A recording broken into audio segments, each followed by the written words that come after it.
ಓಂ ಸಮರ್ಥ ಸದ್ಗುರು ಶ್ರೀ ಸಾಯಿನಾಥಾಯ ನಮಃ. ಶ್ರೀ ಸಾಯಿ ಲೀಲಾಮೃತ ಅಧ್ಯಾಯ 22. ದೈವಂ ಮಾನುಷ ರೂಪೇಣ. ದೈವ ಯಾವಾಗ ಅವತರಿಸಿದರೂ ಆ ರೂಪವು ಅತ್ಯಂತ ಶುಭ ಲಕ್ಷಣಗಳಿಂದ ತುಂಬಿರುತ್ತದೆ.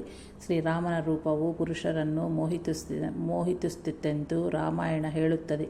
ಶ್ರೀಕೃಷ್ಣನನ್ನು ನೋಡಿ ಎಲ್ಲ ಜೀವಿಗಳು ತಮ್ಮನ್ನು ತಾವೇ ಮರೆಯುತ್ತಿದ್ದಂತೆ. ಅಂತೆಯೇ ಪರಿಪೂರ್ಣ ದತ್ತಾವತಾರವಾದ ಶ್ರೀ ಸಾಯಿನಾಥರ ರೂಪವು ಹಾಗೆಯೇ ಮನಮೋಹಕವಾಗಿದೆಂದು ಭಕ್ತರ ಆಂಬೊಣೆ. ಶ್ರೀ ಸಾಯಿನಾಥರನ್ನು ಸಗುಣಮೇರು ನಾಯಕು ತನ್ಮಯಾಗಿ ಕಣ್ಣು ರೆಪ್ಪೆ ಹಾಕುದಾಂಗಿ ನೋಡುತ್ತಿರಲು, ಶ್ರೀ ಸಾಯಿನಾಥರೇ ಹುಚ್ಚನಂತೆ ಹಾಗೆ ನೋಡುತ್ತಿರುವ ಯಾಕೆ ಎಂದು ಕೇಳಿದ್ದರು. ಯಾವುದರ ಮೇಲೆಯೂ ನಿಲ್ಲದ ಮನಸ್ಸು ಸದ್ಗುರುವಿನ ಮೇಲೆ ನಿಲ್ಲುತ್ತದೆ. ಅದುವೇ ಧ್ಯಾನ. ಅವರು ನಮ್ಮ ಮನಸ್ಸು ಮತ್ತು ಚಿತ್ತವನ್ನು, ಅಂದರೆ ಇತರ ಆಲೋಚನೆಗಳನ್ನು ಹರಿಸುವರು. ಶ್ರೀ ಸಾಯಿನಾಥರಿಗೆ ತಮ್ಮ ಗುರು ಸಾನ್ನಿಧ್ಯದಲ್ಲಿ ಅಂತೆಯೇ ಆಗುತ್ತಿತ್ತಂತೆ. ನಾನು ಅವರ ಪಾದಗಳನ್ನು ಒತ್ತಿದ್ದನು. ಅವಾದರೆ ಅತ್ಯಂತ ಮೃದುವಾಗಿದ್ದವು. ಅವರು ಅತ್ಯಂತ ಪ್ರಸನ್ನವದನಾಗಿ ನಗೆ ಬೀರುತ್ತಿದ್ದರು. ಆ ನಗೆಯನ್ನು ನೋಡಲು ಶಿರಡಿಯಲ್ಲಿ ಎಷ್ಟು ವರ್ಷಗಳಾದರೂ ಕಾದಿರಬಹುದು. ನಾನು ಪರವಶನಾಗಿ ಹುಚ್ಚನಂತೆ ಕಣ್ಣರೆಪ್ಪಿ ಹಾಕುದಾಂಗಿ ನೋಡುತ್ತಲಿದ್ದಬಿಟ್ಟನು. ಶ್ರೀ ಸಾಯಿ ಈ ದಿನ ಎಲ್ಲ ಭಕ್ತರ ಮೇಲೆಯೂ ತಮ್ಮ ಯೋಗ ದೃಷ್ಟಿಯನ್ನು ಬೀರಿದರು. ಆ ಇಡೀ ದಿನ ಹೇಳಲು ಸಾಧ್ಯವಾಗದ ಪಾರವಶ್ಯದಿ ಸಾರ್ಥಕತಗೊಂಡಿತು ಎಂದು ಕಾಪರ್ಡೆ ತನ್ನ ದಿನಚರಿಯಲ್ಲಿ ಬರೆದುಕೊಂಡಿರುವನು. ಬಾಬಾರಲ್ಲಿ ವರ್ಣಿಸಲು ಸಾಧ್ಯವಾಗದ ಪರಿಯಲ್ಲಿ ಆಕರ್ಷಣೆ ಇದ್ದಿತ್ತು. ಅವರ ಚರ್ಯೆ, ಮುಖ, ವರ್ಚಸ್ಸು ನೋಡಿದ ಮಾತ್ರಕ್ಕೆ ಅವರು ಬ್ರಹ್ಮಜ್ಞಾನಿ ಎಂದು ತಿಳಿದು ಬಿಡುತ್ತಿತ್ತು ಎನ್ನವನು ನೃಪತಿ ಪಾಟೀಲ್.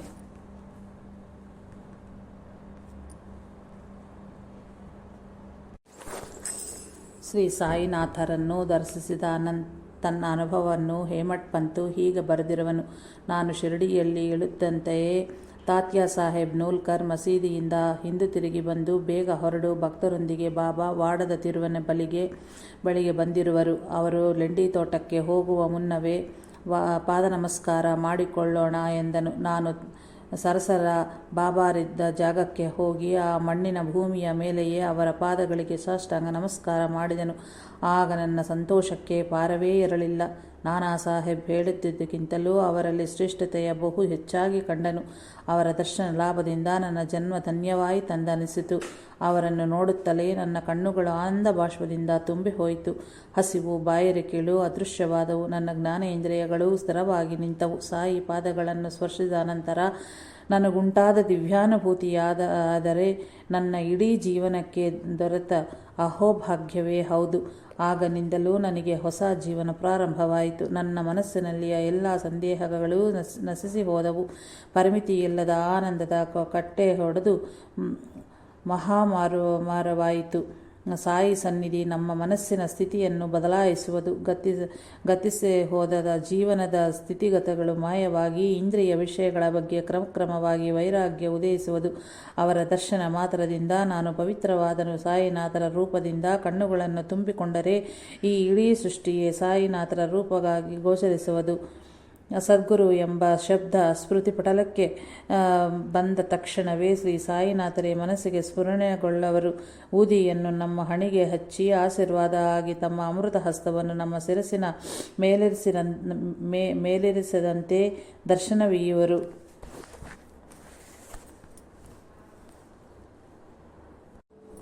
ನಾರ್ಕೆ ಹೀಗೆ ಬರೆದಿರುವನು. ಮೊದಲು ಏಪ್ರಿಲ್ 1913ರಲ್ಲಿ ನಾನು ಶಿರಡಿಗೆ ಹೋದನು. ನನ್ನನ್ನು ಅತ್ಯಂತವಾಗಿ ಆಕರ್ಷಿಸಿದ್ದು ಅವರ ತೇಜೋವಂತವಾದ ನೇತ್ರಗಳು. ಅವು ನನ್ನ ಅಣುವನ್ನೂ ನಾಟಿ ನಿಂತವು. ಆಗ ಚಾವಡಿಯಲ್ಲಿ ಕುಳಿತ ಬಾಬಾರ ದಿವ್ಯ ಮನೋಹರ ಆಕಾರವು ನನ್ನ ಹೃದಯದ ಮೇಲೆ ಶಾಶ್ವತವಾಗಿ ಮುದ್ರೆಯನ್ನಿತ್ತು. ಶ್ರೀ ಸಾಯಿನಾಥರ ಬಗ್ಗೆ ಮತ್ತಷ್ಟು ವಿವರಿಸರೆಂದು ಕೇಳಲು ಶ್ರೀ ಸಾಯಿ ಶರಣಾನಂದರು ನನಗೆ ಹೀಗೆ ಹೇಳಿದರು.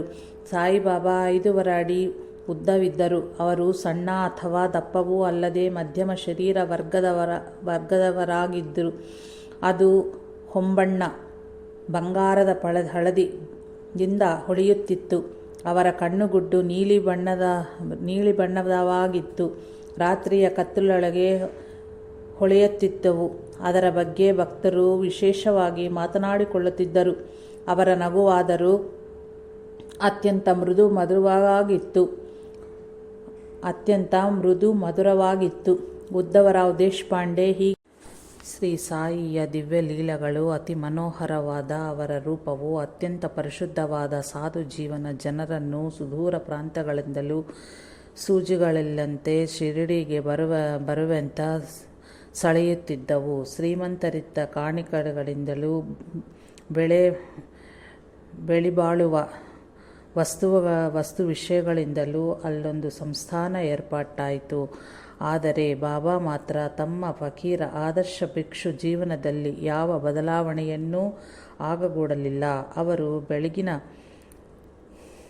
ಬೆಳಗಿನ ಜಾವ ನಿದ್ದೆ ಎದ್ದು ಧ್ವನಿಯ ಕಂಬಕ್ಕೆ ಒರಗಿಕೊಂಡು ಸ್ವಲ್ಪ ಹೊತ್ತು ನಿಶ್ಚಲವಾಗಿ ಧ್ಯಾನಮಗ್ನರಾಗುತ್ತಿದ್ದರು.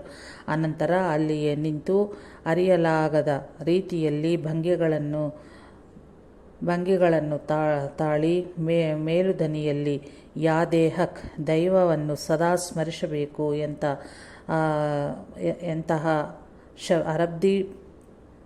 ಎಂಬಂತಹ ಅರಬ್ದಿ ಪದಗಳನ್ನು ಬಳಸುತ್ತಿದ್ದರು. ಆಗ ತಮ್ಮ ಬಳಿ ಯಾರನ್ನೂ ಬರಗೂಡಿಸ್ತಾ ಇರಲಿಲ್ಲ. ಇಷ್ಟರಲ್ಲಿ ಸೇವಕನಾದ ಮಾಧವ್ ಫಸ್ಲೆ ಮಸೀದಿಯ ಶುಭ್ರಗೊಳಿಸಿ ಬಕೆಟ್ನಲ್ಲಿ ನೀರು ತಂದಿಡುತ್ತಾ ಇದ್ದನು. ಶ್ರೀ ಸಾಯಿ ಆ ನೀರಿನಿಂದ ಬಾಯಿ, ಮುಖ, ಕೈಕಾಲುಗಳನ್ನು ಮತ್ತು ಅತ್ಯಂತ ನಯನ ಕೋಮಲತೆಯಿಂದ ಶುಭ್ರಗೊಳಿಸುತ್ತಿದ್ದರು. ಅನಂತರ ಕೆಲ ಹೊತ್ತು ಅರ್ಧನಿಮೀಲಿತ ದೃಷ್ಟಿಯೊಂದಿಗೆ ಮೌನವಾಗಿ ಕುಳಿತಿರುತ್ತಿದ್ದರು. ಆಗ ದುನಿಯಳು ಸೌದೆಯನ್ನು ಸರಿ ಮಾಡುತ್ತಲೇ ಭಕ್ತರೊಂದಿಗೆ ಆ ಹಿಂದಿನ ರಾತ್ರಿ ತಾವು ಎಲ್ಲಿನ ಯಾವ ಭಕ್ತರನ್ನು ಹೇಗೆ ಕಾಪಾಡಿದರೆಂದು, ಮರಣಿಸಿದವರ ಆತ್ಮವನ್ನು ಊರ್ಧ್ವಲೋಕಕ್ಕೆ ಹೇಗೆ ತೆಗೆದುಕೊಂಡು ಹೋಗಿದ್ದು, ಅವೆಲ್ಲ ವಿಷಯಗಳನ್ನು ಹೇಳುತ್ತಾ ಇದ್ದರು. ಆ ಸಮಯದಲ್ಲಿ ಬೇರೆ ಬೇರೆ ಭಕ್ತರಿಗೆ ಉಂಟಾದ ದಿವ್ಯಾನುಭವಗಳ ವಿಚಾರವೂ ಹೊರಗೆ ಬೀಳುತ್ತಾ ಇದ್ದವು. ಒಂದು ರಾತ್ರಿ ಬಲ್ವಂತ್ ಎಂಬ ಬಾಲಕನಿಗೊಂದು ಕನಸಾಯಿತು. ಅದರೊಳು ಜೋಗು ಎಂಬ ಭಕ್ತನೊಂದಿಗೆ ಶ್ರೀ ಸಾಯಿ ಆ ಬಾಲಕನ ಮನೆಗೆ ಬರಲು ಬಲ್ವಂತ್ ಭಿಕ್ಷೆಗೆ ಕೊಟ್ಟನು.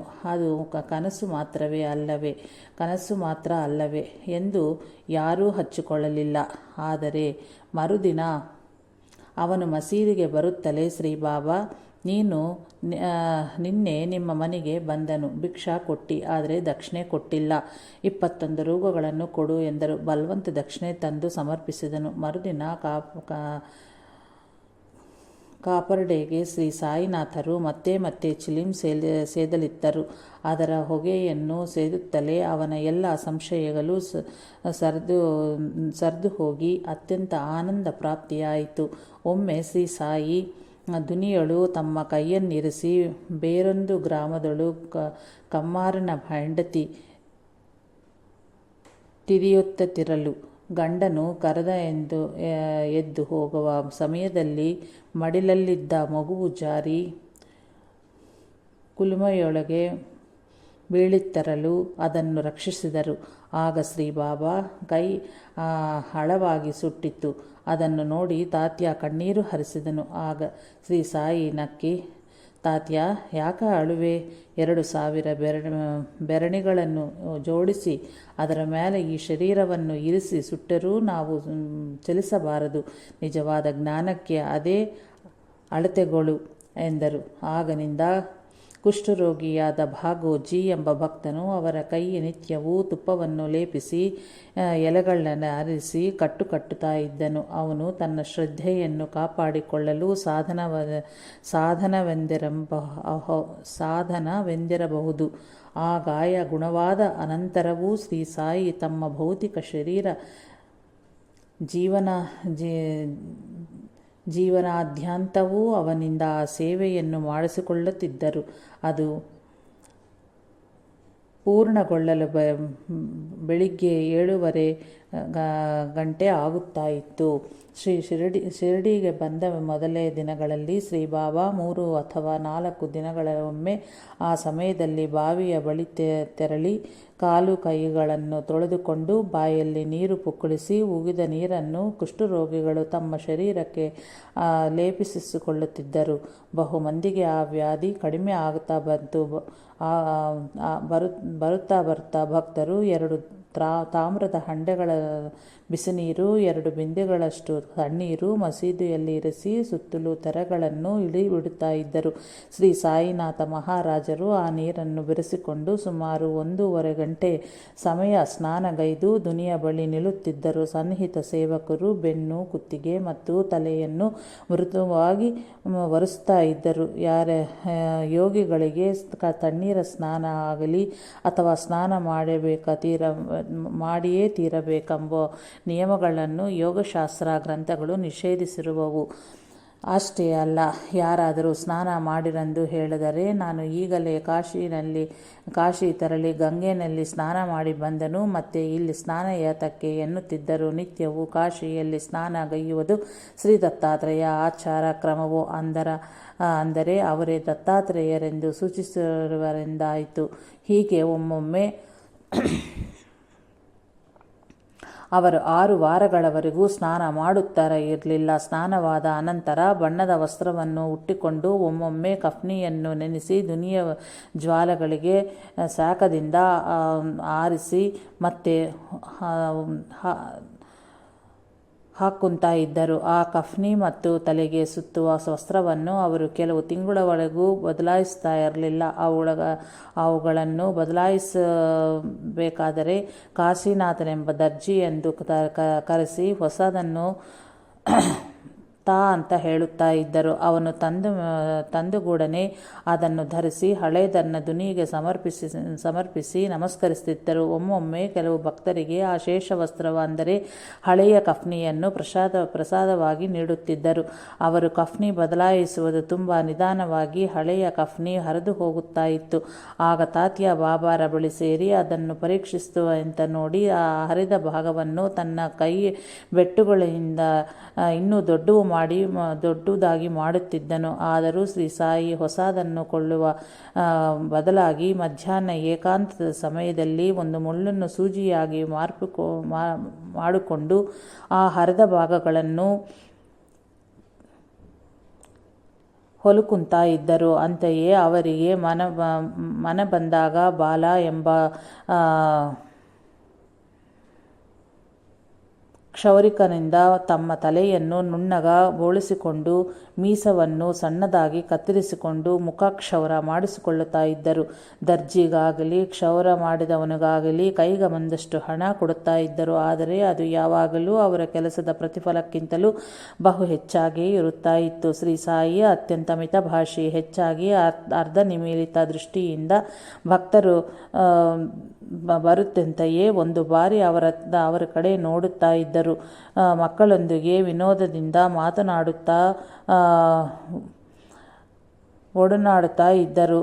ಹಸುಕೂಸುಗಳನ್ನು ಎತ್ತಿಕೊಂಡು ಮಾತನಾಡಿಸಿ ಮುದ್ದು ಮಾಡುತ್ತಾ ಇದ್ದರು. ಒಂದು ಬಾರಿ ಪಕ್ಕದ ಗ್ರಾಮದಿಂದ ಆಗಾಗ ಶಿರಡಿ ಬರುವ ಪಿಲಾಜಿ ಗುರವ್ ತನ್ನ 10 ವರ್ಷದ ಮಗ ತನ್ನೊಂದಿಗೆ ಬರುವನೆಂದು ಹಠ ಹಿಡಿಯಲು ಪಿಲಾಜಿ ಹೊಡೆದನು. ತಡೆದು ಶಿರಡಿಗೆ ಬರುತ್ತಲೇ ಬಾಬಾ ಕೋಪದಿಂದ ಆ ಸಣ್ಣ ತುಂಟನನ್ನು ಹೊಡೆದರೆ ಸುಮ್ಮನೆ ಇರನು, ಅವನು ನಿನ್ನೊಂದಿಗೆ ಬಂದರೆ ನೀನೇನು ಕಳೆದುಕೊಳ್ಳವೇ, ಮುಂದಿನ ಬಾರಿಯಿಂದ ಅವನನ್ನು ಕರೆದುಕೊಂಡು ಬರುತ್ತಿರು ಎಂದರು. ಆಗನಿಂದ ಪಿಲಾಜಿ ಗುರವ್ ಅಂತೆಯೇ ನಡೆದುಕೊಂಡನು. ಬೆಳಿಗ್ಗೆ ಸುಮಾರು 9 ಗಂಟೆ ಹೊತ್ತಿಗೆ ಶ್ರೀ ಸಾಯಿ 4 ಮಡಿಕೆ ಮಾಡಿದ ಬಟ್ಟೆಯ ಜೋಳಿಯಂತೆ ಮಾಡಿ ಎಡಭುಜಕ್ಕೆ ಹಾಕಿಕೊಂಡು ಬಲಗೈಯಲ್ಲಿ ಲೋಹದ ತಗಡಿನಿಂದ ತಯಾರಿಸಿದ ಡಬ್ಬ ಡಬ್ಬವನ್ನು ತೆಗೆದುಕೊಂಡು ನಿತ್ಯವೂ ನಿಯಮಿತವಾದ 5 ಮನೆಗಳಿಗೆ ಮಾತ್ರವೇ ಭಿಕ್ಷಗೈಯುತ್ತಿದ್ದರು. ದ್ರವಾಹಾರವನ್ನು ಡಬ್ಬದಲ್ಲಿಯೂ ರೊಟ್ಟಿಯಂತಹ ಗಣಪದಾರ್ಥಗಳನ್ನು ಜೋಳಿಯಲ್ಲಿಯೂ ಹಾಕಿಸಿಕೊಳ್ಳುತ್ತಾ ಇದ್ದರು. ಅಂತಹ 5 ಮನೆಗಳಲ್ಲಿ ಬಾಯಿಜಮಾಯಿ ಮನೆ ಒಂದಾಗಿತ್ತು.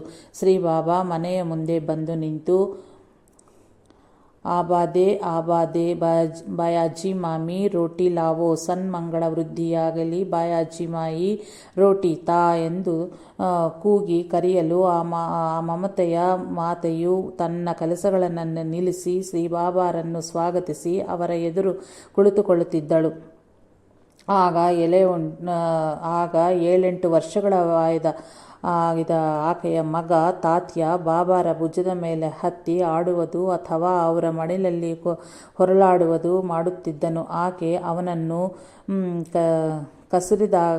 ಕಸಿರಿದಾಗ ಅಥವಾ ಆಕೆಯ ಮುಖದ ಮಂಡಲದಲ್ಲಿ ಯಾವ ಸಣ್ಣ ಕಿರಿಕಿರಿಗೊಂಡ ಚಿಹ್ನ ಕಂಡು ಬಂದರೂ ಶ್ರೀ ಸಾಯಿ ಅವನ ಮೇಲೆ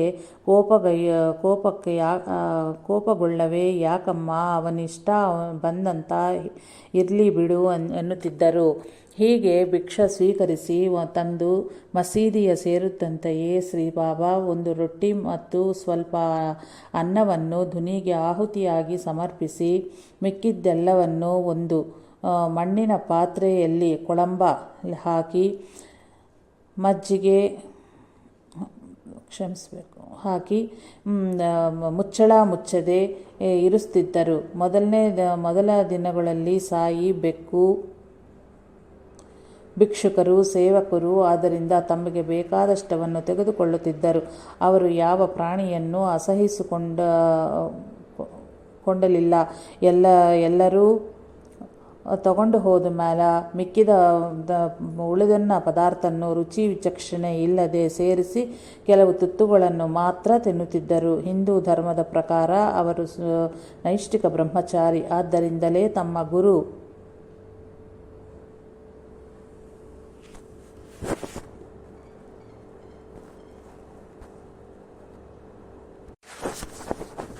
ಗುರು ಸಂದೇಹದೊಂದಿಗಿದ್ದ ಕಾಲ ಅವರ ಸನ್ನಿಧಿಯಲ್ಲಿಯೇ ಅಂತವೇ ಸದಾ ಗುರುವಿನ ಸನ್ನಿಧಿಯಲ್ಲಿರುವ ಗಳಾಗಿದ್ದು ಸೇವಗೈದರು. ಗುರುಗಳು ಪರಮಪದಿಸಿದಾಗ ಬಳಿಕೆ ಅವರ ಪ್ರತಿರೂಪವಾಗಿ ನಿರತಾಗ್ನಿಹೋತ್ರವನ್ನು ನಿರ್ವಹಣಗೈದರು.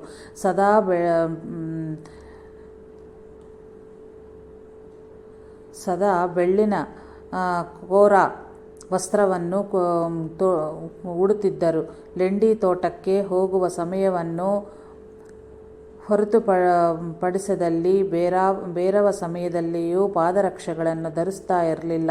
ಹಗಲೆಲ್ಲ ಎಂದಿಗೂ ಗೋಡೆಗೆ ಒರಗಿಕೊಳ್ಳದೆ ಗೋಡೆಯಿಂದ 1 ಇಂಚು ದೂರದಲ್ಲಿಯೇ ಕುಳಿತುಕೊಳ್ಳುತ್ತಿದ್ದರು. ದಂತಧಾವನವನ್ನು ಮಾಡಿಕೊಳ್ಳದೆ ಕೇವಲ ನೀರಿನಿಂದ ಬಾಯಿ ಮುಖವನ್ನು ತೊಳೆಯುತ್ತಿದ್ದರು. ಭಿಕ್ಷಾನ್ನವನ್ನು ಮಾತ್ರವೇ ಸೇವಿಸುತ್ತಿದ್ದರು. ಅಂತರಂಗದಲ್ಲಿ ಮಾತ್ರ ಎಲ್ಲವೂ ಭಗವಂತನ ರೂಪವೆಂದೇ ವಾಸುದೇವ ಸರ್ವಮಿತಿ ಭಗವದ್ಗೀತಾ ದರ್ಶಿಸುವ ಅತಿ ಅಪರೂಪವಾದ ಮಹಾತ್ಮರು ಶ್ರೀ ಸಾಯಿನಾಥರು. ಸಮಹಾತ್ಮ ಸುದುರ್ಲಭ ಭಗವದ್ಗೀತಾ. ಆದ್ದರಿಂದಲೇ ಶ್ರೀ ಸಾಯಿ ಯಾವ ಪ್ರಾಣಿಯನ್ನೂ ಅಸಹಿಸಿಕೊಳ್ಳಲಿಲ್ಲ. ಅವರು ಆದರ್ಶ ಭಿಕ್ಷು.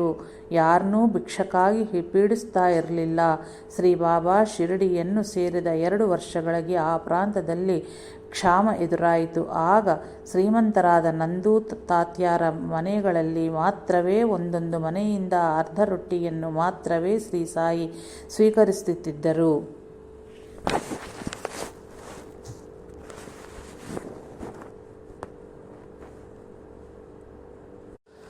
ಬೆಳಿಗ್ಗೆ ಭಿಕ್ಷಕ ಹೋಗಿ ಬಂದ ನಂತರ 9 ಗಂಟೆಯ ಸುಮಾರಿಗೆ ಶ್ರೀ ಸಾಯಿ ಪಾದರಕ್ಷೆಗಳನ್ನು ಧರಿಸಿ ಲೆಂಡಿ ತೋಟಕ್ಕೆ ಹೋಗಿ ಬರುತ್ತಿದ್ದರು.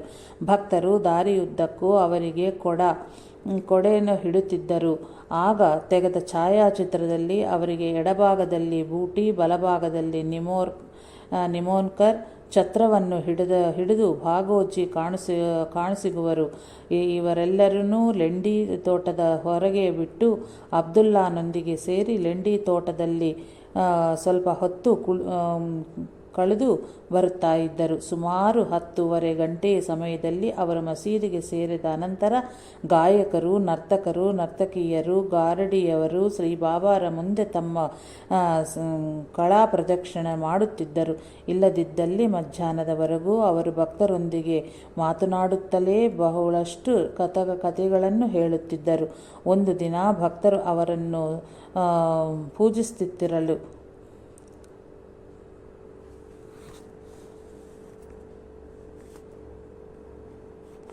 ನಾನಾವಳಿ ಅಲ್ಲಿಗೆ ಬಂದು, ಎದ್ದೇಳು, ಆಸನದ ಮೇಲೆ ನಾನು ಕೂತುಕೋಬೇಕು ಎಂದು ಗರ್ಜಿಸಿದನು.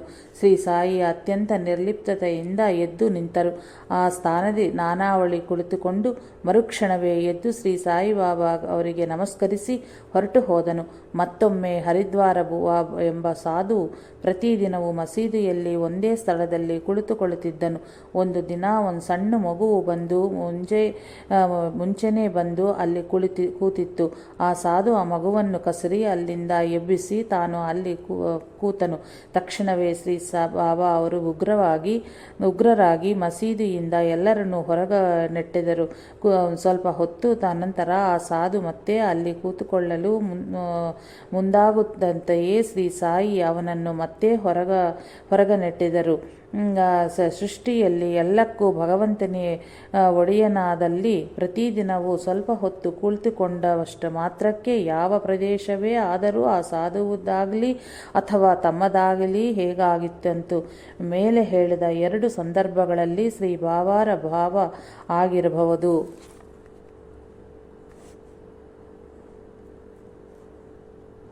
ಶ್ರೀ ಸಾಯಿನಾಥರು ಹೇಳಿದ ಭಾವಗರ್ಭಿತವಾದ ಕಥೆಗಳನ್ನು ಶ್ರೀ ಸಾಯಿನಾಥ ಪ್ರಬೋಧಾಮೃತದಲ್ಲಿ ವಿವರಣೆಯೊಂದಿಗೆ ನೀಡಿರುತ್ತೇನೆ.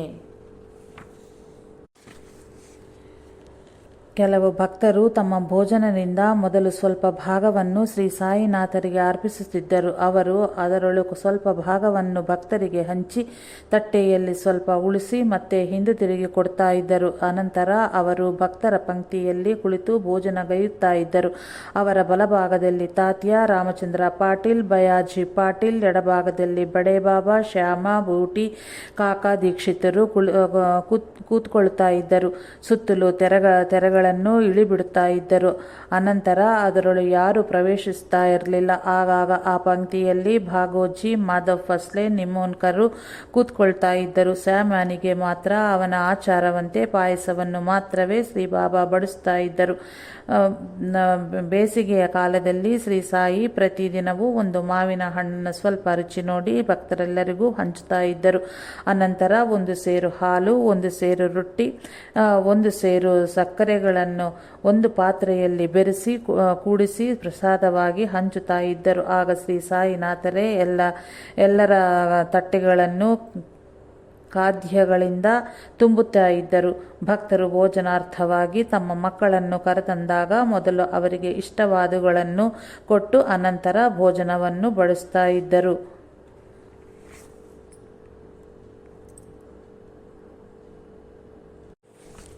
ಒಂದು ಬಾರಿ ಎಲ್ಲರೂ ಭೋಜನಗೈಯುತ್ತಿರಲು ಶಿಥಿಲವಾದ ಮಸೀದಿಯ ಸೂರಿನಿಂದ ಪಟಪಟವೆಂದು ಶಬ್ದವಾಯಿತು. ತಕ್ಷಣವೇ ಶ್ರೀ ಸಾಯಿ ತಮ್ಮ ಕೈಯನ್ನು ಮೇಲಕ್ಕೆತ್ತಿ ತಾಳು ತಾಳು ಎಂದರು.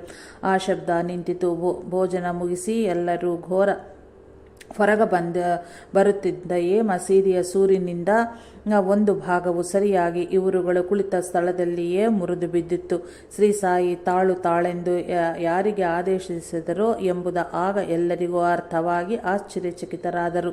ಎಲ್ಲರ ಭೋಜನವು ಆದ ಅನಂತರ ಸಗುಣಮೇರು ನಾಯಕ್ ಮಸೀದಿಯ ಶುಭ್ರಗೊಳಿಸಿ ಶ್ರೀ ಸಾಯಿನಾಥರು ಯಥಾಸ್ಥಾನದಲ್ಲಿ ಕುಳಿತ ಬಳಿಕೆ ಅವರಿಗೆ ತಾಂಬೂಲ ಮತ್ತು 1 ಲೋಟ ನೀರು ಕೊಟ್ಟು 2 ರೂಗಗಳ ದಕ್ಷಿಣೆ ಸಮರ್ಪಿಸುತ್ತಿದ್ದನು. ಆಗ ಶ್ರೀ ಸಾಯಿ ಕುಸು ಹೊತ್ತು ಏಕಾಂತ ಏಕಾಂತವಾಗಿ ಕುಳಿತಿರ್ತಾ ಇದ್ದರು. ಮಧ್ಯಾಹ್ನ 2:30 ಸುಮಾರಿಗೆ ಭಕ್ತರು ಮತ್ತೆ ಮಸೀದಿಯ ಸೇರುತ್ತಿದ್ದರು. ಹರಿದಾಸರು, ವೇಷಧಾರಿಗಳು, ಸರ್ಕಸ್ನವರು ಅವರ ದಿವ್ಯ ಸನ್ನಿಧಿಯಲ್ಲಿ ತಮ್ಮ ಕಳೆಯ ಪ್ರದರ್ಶಿಸ್ತಾ ಇದ್ದರು. ಅವರು ಒಬ್ಬೊಬ್ಬರಿಗೆ ತಲಾ 2 ರೂಗಗಳನ್ನು ನೀಡುತ್ತಾ ಇದ್ದರು. ಲಕ್ಷ್ಮಣ್, ಬಾಳಶಿಂಪಿಯಂತಹ ಯುವಕರು ಕೆಲವರು ಆ ಕಾಣಿಕೆಗಳಲ್ಲಿ ಸ್ವಲ್ಪ ಭಾಗವನ್ನು ಅಪಹರಿಸುತ್ತಾ ಇದ್ದರು. ಆದರೂ ಶ್ರೀ ಸಾಯಿ ಅವರನ್ನು ಏನೂ ಅಂತ ಇರಲಿಲ್ಲ.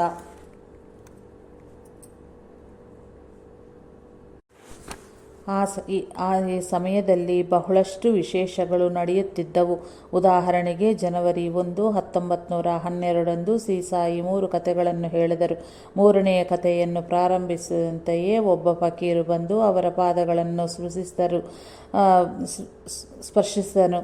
ಸಾಯಿ ಕೋಪದಿಂದ ಅಟ್ಟಿದರೂ ಅವನು ಬಿಡದೆ ಅವರ ಪಾದಗಳನ್ನು ಹಿಡಿದುಕೊಂಡನು. ಅನಂತರ ಅವನು ಹೊರಗೆ ಹೋಗಿ ಮಸೀದಿಯ ಪ್ರಹರಿ ಗೋಡೆಯ ಬಳಿ ನಿಂತನು. ಆ ಕೋಪದಿ ಸಾಯಿ ಆರತಿ ಸಾಮಗ್ರಿಗಳನ್ನು ಮತ್ತು ನೈವೇದ್ಯಗಳನ್ನು ಹೊರಗೆಸೆದರು. ರಾಮಮಾರುತಿ ಎಂಬುವನ್ನು ಏಕಾಏಕಿ ಮೇಲಕ್ಕೆತ್ತಿದರು. ಅವನಿಗೆ ಆಗ ಊರ್ಧ್ವಲೋಕಕ್ಕೆ ಹೋದಷ್ಟು ಆನಂದ ಅನುಭೂತಿ ಆಯಿತಂತೆ. ಅಂತೆಯೇ ಭಾಗ್ಯ ಎಂಬುವನನ್ನು ಮತ್ತೊಬ್ಬ ಯುವಕನ್ನು ಹೊಡೆದರು.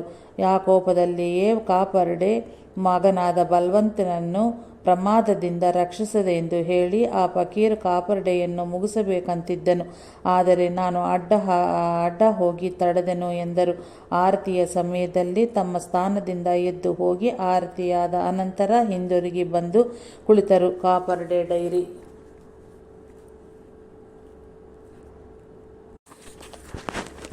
ಇಂತಹ ಆಗ್ರಹದೊಂದಿಗೆ ಬಾಬಾರಲ್ಲಿ ಭಕ್ತರ ಮೇಲಿನ ಅತ್ಯಂತ ಶೀತಲ ಮತ್ತು ಸುಕೋಮಲವಾದ ಪ್ರೇಮವು ಪ್ರಕಟಗೊಳ್ಳುತ್ತಾ ಇತ್ತು. ಆಗಾಗ ಅವರೇ ಹಣ್ಣುಗಳನ್ನು ಕೊಂಡುಕೊಂಡು ಹೋಳುಗಳು ಮಾಡಿ ಭಕ್ತರಿಗೆ ಹಂಚುತ್ತಾ ಇದ್ದರು. ಬಾಳೆಹಣ್ಣನ್ನು ಸುಲಿದು ಹಣ್ಣನ್ನು ಭಕ್ತರಿಗೆ ಕೊಟ್ಟು ಸಿಪ್ಪೆಯನ್ನು ತಾವಿಟ್ಟುಕೊಳ್ಳುತ್ತಾ ಇದ್ದರು. ಮಾವಿನ ಹಣ್ಣನ್ನು ಅತ್ಯಂತ ಪರಿಣಿತಿಯಿಂದ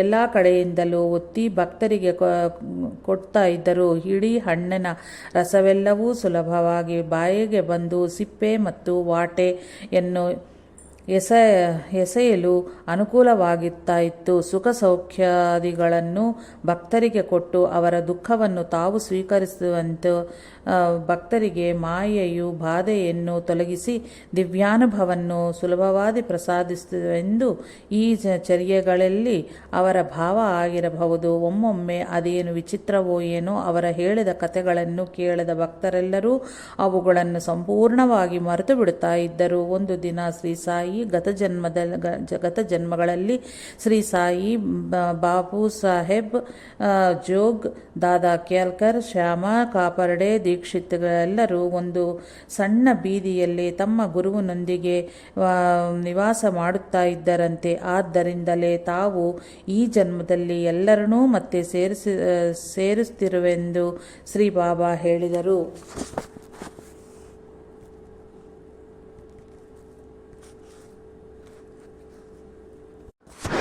ಸಾಯಂಕಾಲ ಶ್ರೀ ಬಾಬಾ ಮಸೀದಿಯ ಪ್ರಾಂಗಣದಲ್ಲಿ ಕೆಲ ಹೊತ್ತು ಅಡ್ಡಾಡಿ ಪ್ರಹರಿ ಗೋಡೆಗೆ ಒರಗಿಕೊಂಡು ನಿಂತು ಬೀದಿಯಲ್ಲಿ ಓಡಾಡುವ ಜನರೊಂದಿಗೆ ಒಗಟಾಗಿ ಮಾತನಾಡುತ್ತಾ ಇದ್ದರು. ಉದಾಹರಣೆಗೆ 10 ಹಾವುಗಳು ಹರಿದು ಹೋದವು, ಆದರೆ ಬಹಳಷ್ಟು ಬರುವವು. ಇಲ್ಲಿಗೆ ಜನರು ಗದ್ದೆಲು ಹುಳಗಳು ಹುತ್ತದಂತೆ ಸೇರುವರು.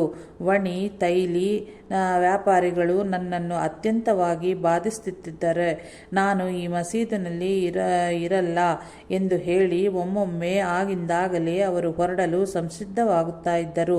ಆಗ ತಾತ್ಯ ಓಡೋಡಿ ಬಂದು ನಾನು ಅವರನ್ನು ದಂಡಿಸಿರುವನು, ಈಗ ಶಾಂತರಾಗಿರಿ, ಮತ್ತೊಂದು ದಿನ ಹೊರಡೋಣ ಎಂದು ಲಾಲಿಸಿ ಸಮಾಧಾನ ಪಡಿಸಿದ ನಂತರ ಅವರು ಶಾಂತರಾಗುತ್ತಾ ಇದ್ದರು. ಸಾಯಂಕಾಲ 5 ಗಂಟೆಯ ಸುಮಾರಿಗೆ ಶ್ರೀ ಬಾಬಾ ಮತ್ತೆ ಲೆಂಡಿ ತೋಟಕ್ಕೆ ಹೋಗಿ ಬರುತ್ತಿದ್ದರು. ಆಗ ಪಿಲಾಜಿ ಗುರು ಮಸೀದಿಯ ಮುಂದೆ ಸನಾದಿ ನುಡಿಸ್ತಾ ಇದ್ದಂತೆಯೇ ಬಾಬಾ ಆವೇಶದ ಭರಿತರಾಗಿ ಅವನು ನನ್ನನ್ನು ಬೈಯುತ್ತಿರುವನು ಎಂದು ಅವನನ್ನು ಹೊಡೆಯಕ್ಕೆ ಹೋಗುತ್ತಾ ಇದ್ದರು. ಅವನು ಅವರ ಕೈಗೆ ಸಿಗದೆ ತಪ್ಪಿಸಿಕೊಂಡು ಮತ್ತೆ ಸನಾದಿ ನುಡಿಸ್ತಾ ಇದ್ದನು. ಇನ್ಸ್ಟ್ರುಮೆಂಟ್ ದಟ್ ಒನ್, ಸನ್ನಾಯಿ. ಆಮೇಲೆ ಸ್ವಲ್ಪ ಹೊತ್ತು ಅವರು ಮಸೀದಿಗೆ ಚಾವಡಿಗೂ ನಡುವೆ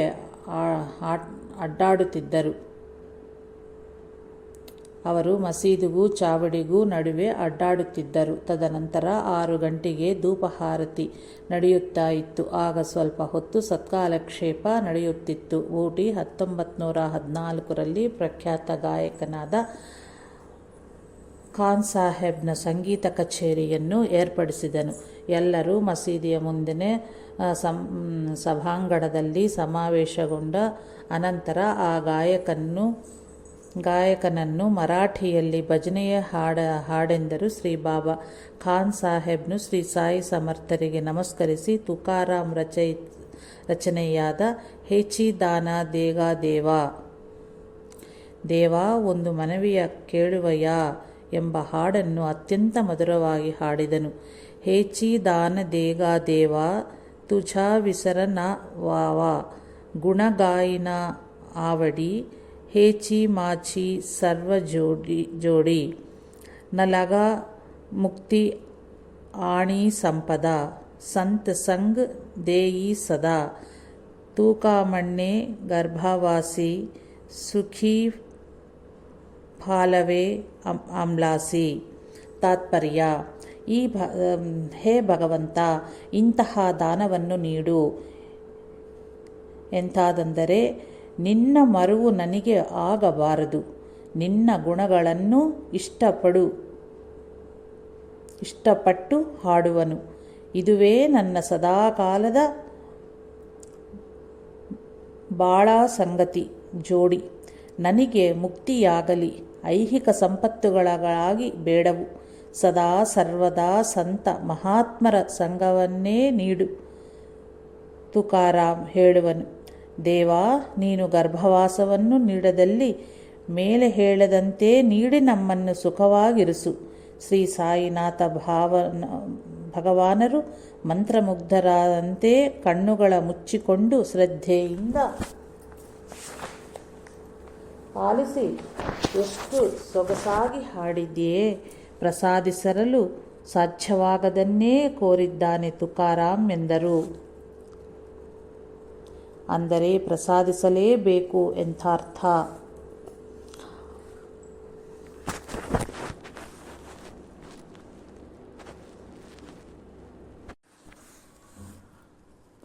ಅನಂತರ ಶ್ರೀ ಬಾಬಾ ಆ ದಿನ ಭಕ್ತರು ಸಮರ್ಪಿಸಿದ ಎಲ್ಲ ದಕ್ಷಿಣೆಯನ್ನು ಎಲ್ಲರಿಗೂ ಹಂಚಿಬಿಡುತ್ತಾ ಇದ್ದರು. ಅವರು ಲೆಕ್ಕವಿಡದೆ ಜೇಬಿನಲ್ಲಿ ಕೈಯಿರಿಸಿ ಕೈಗೆ ಬಂದಷ್ಟು ಕೊಡುತ್ತಾ ಇದ್ದರು. ಪ್ರತಿ ಭಕ್ತನಿಗೂ ಸದಾ ಒಂದೇ ಮೊತ್ತ ಬರುತ್ತಾ ಇತ್ತು.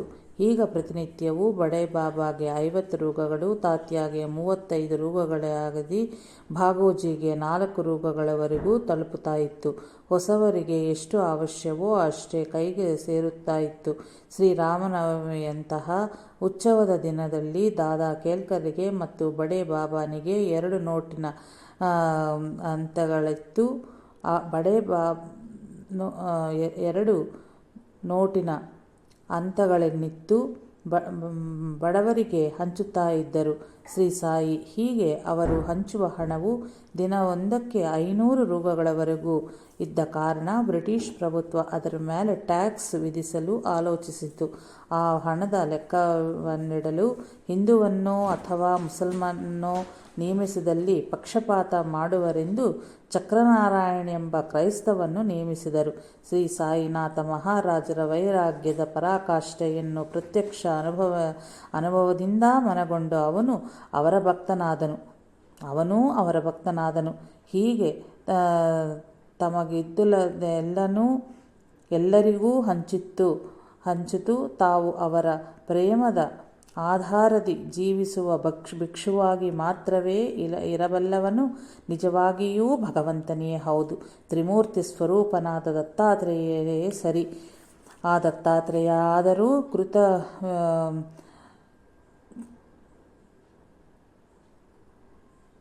ಕೃತವಿಯನ ಮಗನಾದ ಅರ್ಜುನಿಗೆ ಸಾಮ್ರಾಜ್ಯವನ್ನಿತ್ತು ತಾನು ಸಾಧುವಾಗಿಯೇ ಉಳಿದನು. ಅವನ ಅವತಾರವಾದ ಶ್ರೀ ನೃಸಿಂಹ ಸರಸ್ವತಿ ಸ್ವಾಮಿಯು ಒಬ್ಬ ರಜಕನಿಗೆ ಮರುಜನ್ಮದಲ್ಲಿ ರಾಜ್ಯವನ್ನು ಕೊಟ್ಟು ತಾವು ಸನ್ಯಾಸಿಯಾಗಿಯೇ ಉಳಿದರು. ಮೂರನೆಯ ದತ್ತಾವತಾರವಾದ ಮಾಣಿಕ ಪ್ರಭುಗಳಾದರೂ ಭಾರೀ ಪ್ರಮಾಣದಲ್ಲಿ ದಾನ ಧರ್ಮಗಳನ್ನು ಮಾಡುತ್ತಲಿದ್ದರೂ ಫಕೀರರು ಅಂತೆಯೇ ಜೀವಿಸಿದರು. ನಾಲ್ಕನೆಯ ದತ್ತಾವತಾರವಾದ ಶ್ರೀ ಅಕ್ಕಲಕೋಟ ಸ್ವಾಮಿ ಸಮರ್ಥ ಪಾದಸೇವೆಗಾಗಿ ಅಂದಿನ ರಾಜರು ಪೈಪೋಟಿಯಲ್ಲಿ ತೊಡಗಿರಲು ಅವರು ಮಾತ್ರ ಒಂದು ಮಠವೂ ಇಲ್ಲದೆ ಅವಧೂತರಾಗಿಯೇ ಜೀವಿಸಿದರು. ಶ್ರೀ ಸಾಯಿನಾಥರೂ ಅಂತಹ ಮಹಾರಾಜರೇ ಹೌದು. ಶಿಥಿಲವಾದ ಮಸೀದಿಯೇ ಅವರ ರಾಜಭವನ, ದುನಿಯೊಳಗೆ ಇರುವ ವಿಭೂತಿಯೇ ಅವರ ಧನ, ಹರಿದ ಕಫ್ನಿಯೇ ಚೀನಾಂಬರ, ಸಟ್ಕವೇ ಅವರ ರಾಜದಂಡ, ತಲೆಗೆ ಸುತ್ತಿದ ವಸ್ತ್ರವೇ ಅವರ ನವರತ್ನ ಕಿರೀಟ, ಭಿಕ್ಷುಕರೇ ಅವರ ಸಭಾಸದರು, ಅವರ ಬಳಿ ಸದಾ ಇರುವ ಇಟ್ಟಿಗೆ ಗೋಣಿಚೀಲವೇ ಅವರ ದಿಂಬು ಮತ್ತು ರೇಷ್ಮೆ ವಸ್ತ್ರಗಳು,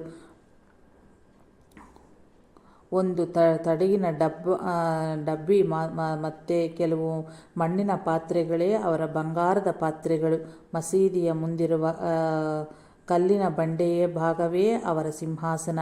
ಹೋಗಲಿ, ಇಂತಹ ದಾನ ಕೊಂಡರು ಮಹಾನುಭಾವರು ಆದ ಶ್ರೀ ಸಾಯಿನಾಥರು ಯಾರು ಏನು ಕೊಟ್ಟರೂ ಸ್ವೀಕರಿಸುತ್ತಿರುವೆ.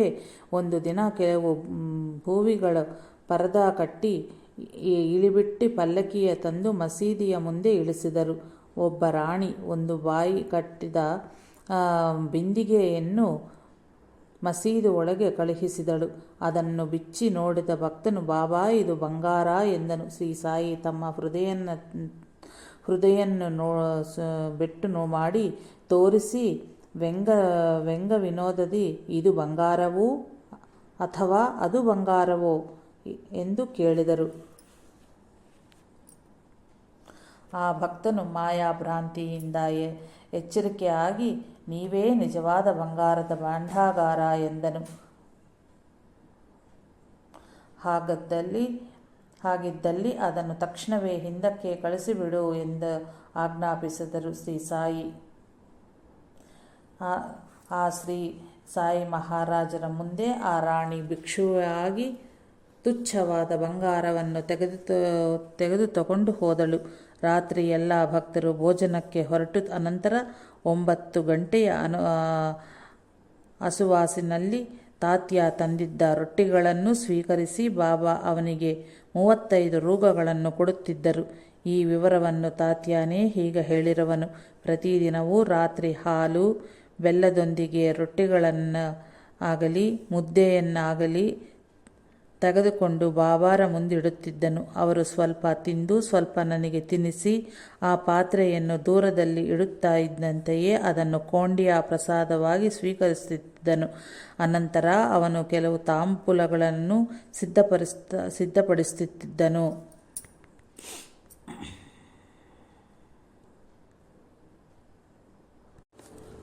ಶ್ರೀ ಸಾಯಿ ಅವುಗಳಲ್ಲಿ ಕೆಲವನ್ನು ತಿಂದು ಮಿಕ್ಕವನ್ನು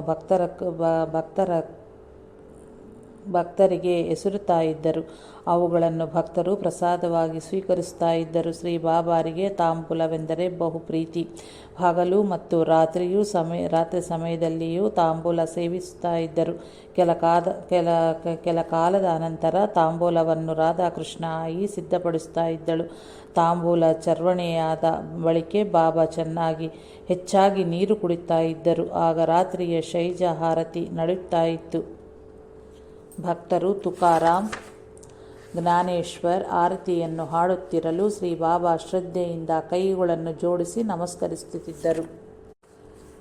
ಆರತಿ ಆಗುತ್ತಂತೆಯೇ ಶ್ರೀ ಸಾಯಿನಾಥರು ಮಲಗುತ್ತಿದ್ದರು.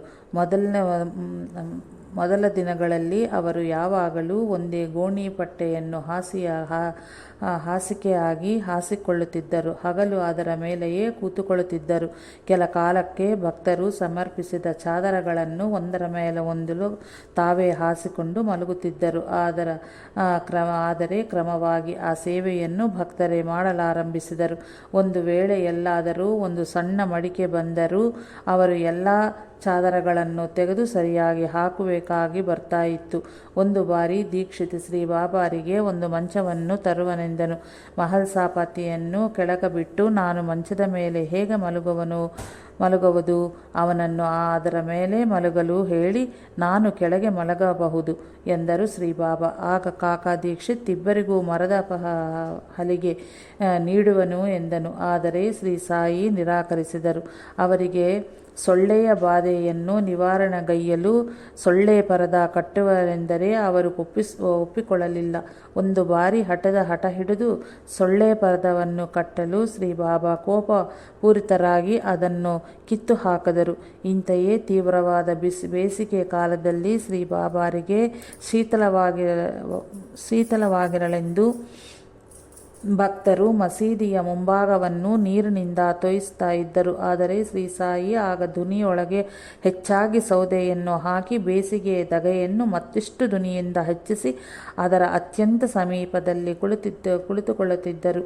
ಹಾಗೆಯೇ ಚಳಿಗಾಲದಲ್ಲಿ ಅವರಿಗೆ ಮಂಚು ಬೀಳುತ್ತಿದ್ದ ಕಾರಣ ಚಳಿಯ ಬಾಧೆಯನ್ನು ನಿವಾರಿಸಲು ಮಸೀದಿಯ ಮುಂಭಾಗಕ್ಕೆ ರಾತ್ರಿಯ ಸಮಯದಲ್ಲಿ ಭಕ್ತರು ಮಂದವಾದ ಬಟ್ಟೆಯನ್ನು ಕಟ್ಟಿ ತೂಗಿಡಿಬಿಡುತ್ತಿದ್ದರು. ಅದನ್ನು ನೋಡಿ ವ್ಯಂಗ್ಯವಾಗಿ ಶ್ರೀ ಬಾಬಾ, ಹೌದು, ನೀವೆಲ್ಲರೂ ನನ್ನನ್ನು ಹೀಗೆ ಕಾಪಾಡದಲ್ಲಿ ನಾನೇನಾಗಿ ಬಿಡುವನೋ ಅಲ್ಲವೇ ಎಂದು ತಕ್ಷಣವೇ ಗಂಭೀರವಾಗಿ, ನೀವು ನನ್ನೇನು ಕಾಪಾಡಬಲ್ಲಿರಿ, ನಾನೇ ನಿಮ್ಮನ್ನೆಲ್ಲರನ್ನೂ ಕಾಪಾಡುವನು ಎನ್ನುತ್ತಿದ್ದರು.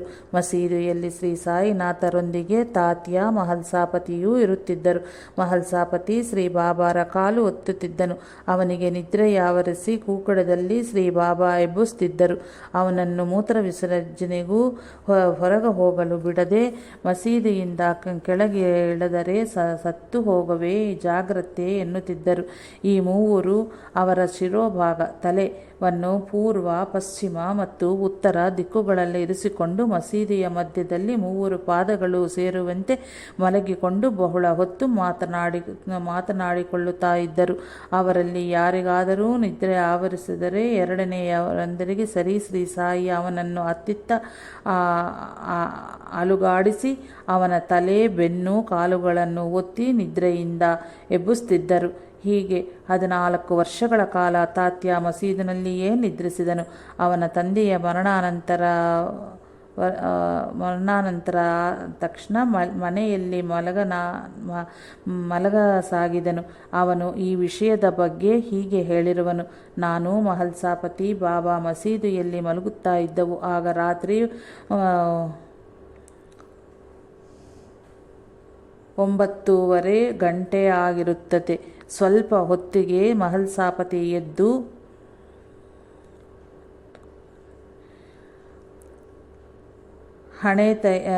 ಹಣತೆಯಲ್ಲಿ ಎಣ್ಣೆಯನ್ನು ತುಂಬಿ ಬತ್ತಿಯನ್ನು ಸರಿ ಮಾಡಿ ಬಾಬಾ ರೊಟ್ಟಿಗಳನ್ನು ಇರಿಸಿಕೊಳ್ಳುವ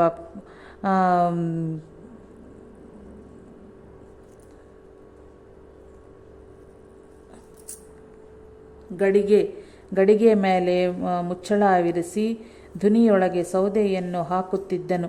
ನಾನು ಹಗಲೆಲ್ಲ ಮೈಮುರಿದು ದುಡಿಯುತ್ತಿದ್ದ ಕಾರಣ ನನ್ನ ದೇಹಕ್ಕೆ ಶ್ರಮದಿಂದ ನೋವು ಉಂಟಾಗಿರುತ್ತದೆಂದು ಗಮನಿಸಿ ನನಗೆ ನಿದ್ರೆಯಾವರಿಸಿದ ಅನಂತರ ಮಹಲ್ಸಾಪತಿಯೊಂದಿಗೆ ಸೇರಿ ನನ್ನ ದೇಹ, ಕಾಲು ಮತ್ತು ಕೈಗಳನ್ನು ಒತ್ತುತ್ತಿದ್ದರು. ನನಗೆ ಅದು ಮನಸ್ಸಿಗೆ ಬಾಧೆ ಅನಿಸ್ತಾ ಇತ್ತು. ಹೀಗೆ ಮಾಡದಲ್ಲಿ ನಾನು ಮಸೀದಿಗೆ ಬಾರನೆಂದು ಬೆದರಿಸಿ ಒಂದು ಬಾರಿ ನಾನು 10-12 ದಿನಗಳು ಹೋಗಲೇ ಇಲ್ಲ. ಬಾಬಾ ಬಾಧೆಗೊಳಗಾಗಿ ದೂರದಲ್ಲಿ ಹೋಗುತ್ತಾ ಇದ್ದ ನನ್ನನ್ನು ಕೂಗಿ ಕರೆಯುತ್ತಿದ್ದರು. ಅವರೊಂದಿಗೆ ನನಗಾವ ಸಂಬಂಧವೂ ಇಲ್ಲವೆಂದು ಸೈಗಳಿಂದ ತಿಳಿಸಿ ಹೊರಟು ಹೋಗುತ್ತಾ ಇದ್ದನು. ಬಾಯಿಜಾ ಮಾಯಿಯ ಮಗನಾದ ಕಾರಣ ಅವರಿಗೆ ನನ್ನ ಮೇಲೆ ಅತ್ಯಂತ ಪ್ರೇಮವೆಂದು ತಿಳಿಸಿ ಹೇಳಿ ಲಾಲಿಸಿ ಕಾಕಾ ಸಾಹೇಬ್ ದೀಕ್ಷಿತ್ ನನ್ನನ್ನು ಮಸೀದಿಗೆ ಕರೆತರುತ್ತಿದ್ದನು.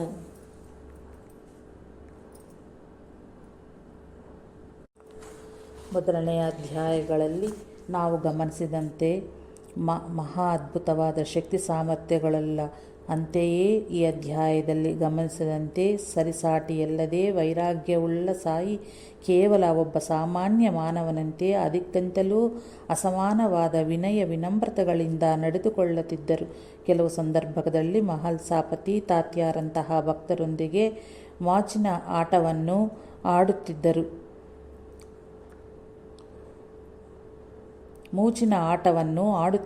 ತಾತ್ಯಾನ ಮುಂಡಾಸನನ್ನು ಅಡಗಿಸಿಟ್ಟು ಅವನು ಅದಕ್ಕಾಗಿ ಹುಡುಕಾಡುತ್ತಿರಲು ವಿನೋದಿಸುತ್ತಿದ್ದರು. ಒಮ್ಮೊಮ್ಮೆ ಅದನ್ನು ತಾವೇ ಧರಿಸಿ ತಾತ್ಯಾನಂತೆಯೇ ನಡೆದು ಲೇಸಾಗಿ ಅನುಕರಿಸುತ್ತಿದ್ದರು. ತಾತ್ಯಾನು ಶ್ರೀ ಸಾಯಿನಾಥರನ್ನು ಪ್ರೇಮದಿಂದ ಮಾಮಾ ಎಂದು ಕರೆಯುತ್ತಿದ್ದನು. ಅವರಿಬ್ಬರೂ ನಿಜವಾಗಿಯೂ ಸೋದರ ಮಾವ ಸೋದರ ಅಳಿಯ ಅಂತೆಯೇ ವ್ಯವಹರಿಸುತ್ತಿದ್ದರೆಂದು ಪ್ರಧಾನ್ ಬರೆದಿರುವನು. ಅಂತೆಯೇ ಮಸೀದಿಯಲ್ಲಿ ಅವರಿಬ್ಬರೇ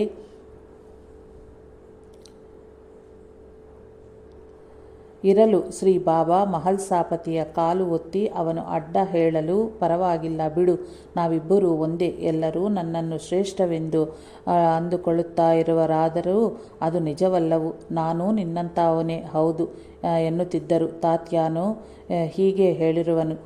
ಒಂದು ದಿನ ಬಾಬಾ ಅಕಸ್ಮಾತ್ತಾಗಿ ನನ್ನ ಪಾದಗಳನ್ನು ಮುಟ್ಟಿದರು. ನನಗದು ಬಹಳ ಬಾಧೆ ಅನಿಸಿ, ನೀವು ಹೀಗೆ ಮಾಡಬಹುದೇ ಎಂದನು. ಬಾಯಿ ಮುಚ್ಚ್, ನಿನಗೇನು ಗೊತ್ತು ಎಂದು ತಮ್ಮ ಕೈಗಳನ್ನು ಬಿಡಿಸಿಕೊಂಡು ಮತ್ತೆ ನನ್ನ ಪಾದಗಳನ್ನು ಸ್ಪರ್ಶಿಸಿ ನಮಸ್ಕರಿಸಿ ಜಯದೇವ ಜಯದೇವ ಎಂದರು. ಎಂತಹ ಸಲುಗೆಯ ಕಾರಣದಿಂದಲೇ ಸನ್ನಿಹಿತ ಭಕ್ತರು ಆಗಾಗ ಅವರ ಮಾತುಗಳಿಗೆ ನೀಡಬೇಕಾದ ಆದ್ಯತೆಯನ್ನು ನೀಡದೆ ಕಷ್ಟಗಳೇ ಗುರಿಯಾಗುತ್ತಿದ್ದರು. ಒಂದು ದಿನ ತಾತ್ಯಾ ಬಾಬಾ ಶಿವರಾತ್ರಿಗೆ ಟಾಂಗಾದಲ್ಲಿ ಜಜೂರಿಗೆ ಹೋಗಿ ಬರುವನು ಎಂದನು. ಆಗ ಶ್ರೀ ಬಾಬಾ, ಯಾಕಷ್ಟು ಬಾಧೆ ಪಡುವೆ ಎಂದರು. ಅವನು, ನೀನು ಯಾವಾಗಲೂ ಇಷ್ಟೇ ದಾರಿಗೆ ಅಡ್ಡ ಬರುವೆ ಎಂದನು. ಶ್ರೀ ಸಾಯಿ ಜುಗುಪ್ಸೆಯಿಂದ ಸರಿ ಹೋಗು ಎಂದರು. ಅವನು ಹೊರಟೆ ಸ್ವಲ್ಪ ಹೊತ್ತಿಗೆ ಟಾಂಗಾ ತಲೆಕೆಳಗಾಗಿ ಬಿದ್ದಿತ್ತು.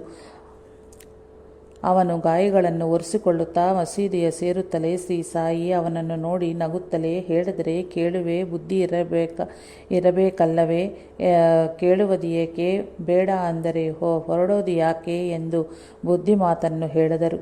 ಅಂತೆಯೇ ಬಾಲಾಬಾಟಿ ಮಗಳು ಸಾಯಿಬಾಬಾಗಾಗಿ ಕಾಕಾ ದೀಕ್ಷಿತ್ ಒಳ್ಳೆಯ ಮದುವೆಯ ಸಂಬಂಧವನ್ನು ತಂದನು. ಬಾಬಾಗೆ ಈ ವಿಚಾರವನ್ನು ಹೇಳುತ್ತಿದ್ದಂತೆಯೇ ಶ್ರೀ ಸಾಯಿ, ಇದಕ್ಕಂತಲೂ ಆಕೆಯನ್ನು ಅಪ್ಪ ಎಂಬ ಅಡಿಗೆ ಭಟ್ಟನಿಗೆ ಕೊಡುವುದೇ ಮೇಲು ಎಂದರು. ಸಮಯ ಸಂದರ್ಭವ ನೋಡಿಕೊಂಡು ಕಾಕಾ ದೀಕ್ಷಿತ್ ಮತ್ತೆ ಆ ವಿವರವನ್ನೇ ಕೇಳಲು ಶ್ರೀ ಸಾಯಿ ಜುಗುಪ್ಸೆಯಿಂದ, ಅವನಿಗೆ ಕೊಟ್ಟು ಮಾಡಿಕೋ, ಹೋಗು, ಅಳು ಹೋಗು ಎಂದರು. ವಿವಾಹವನ್ನು ನೆರವೇರಿಸಿದ ಆತ ನಂತರ 6 ತಿಂಗಳಲ್ಲಿಯೇ ಆ ಯುವಕ ಮರಣವನ್ನಪ್ಪಿದನು.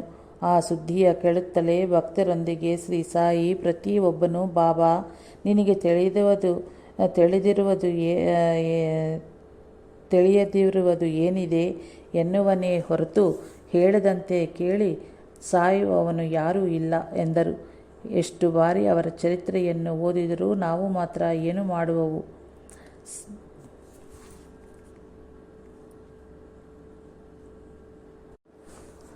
ಬಾಬಾ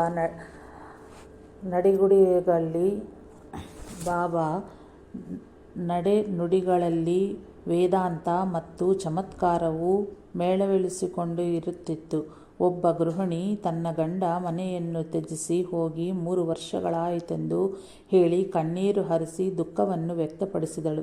ಆಗ ಶ್ರೀ ಸಾಯಿ, ನನ್ನ ಗಂಡ ಯಾವಾಗಲೂ ನನ್ನೊಂದಿಗಿದ್ದರೂ ಒಂದು ಬಾರಿಯಾದರೂ ಮಾತನಾಡನು, ಮುಖವನ್ನು ತೋರನು, ನಾನೇನು ಮಾಡುವುದು ಎಂದು ಹಿರಿದಾಗಿ ಶೋಕಿಸಿದರು.